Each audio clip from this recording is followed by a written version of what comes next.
வணக்கம். வள்ளி வீட்டு சமையல் சேனல்லேருந்து நான் வள்ளி பேசுகிறேன். இன்றைக்கி நம்ம என்ன செய்ய போகிறோன்னா மீன் குழம்பு வைக்க போகிறேன். எங்கள் ஆச்சி எனக்கு சொல்லி கொடுத்தாங்க. அது மாதிரி உங்களுக்கு சொல்லி கொடுக்க போகிறேன். எளிமையாக இருக்கும், சுவையாக இருக்கும். ஒரு சின்ன ஜார் எடுத்துக்கோங்க. அதில் ஒரு ஸ்பூன் சீரகமும் சின்னதாக ஒரு தேங்காய் பத்தை போட்டு தண்ணி ஊற்றி நல்லா அரைச்சி எடுத்துக்கோங்க. அதில் சின்ன வெங்காயம் ஒரு 10 போட்டு நல்லா 2 சுற்றி இறக்கி வச்சுக்கோங்க.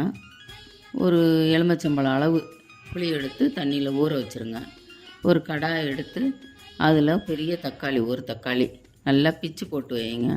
2 பச்சை மிளகாய் கீரி போட்டு அதில் இந்த ஊற வச்சுருக்கிற புளியை கரைச்சி அதில் ஊற்றி 3 ஸ்பூன் மசாலாத்தூள், 1 ஸ்பூன் கல்லுப்பு போட்டு நல்லா பிசைஞ்சு விட்டுருங்க. தக்காளியோடு சேர்த்து நல்லா பிசைஞ்சு விட்டுருங்க.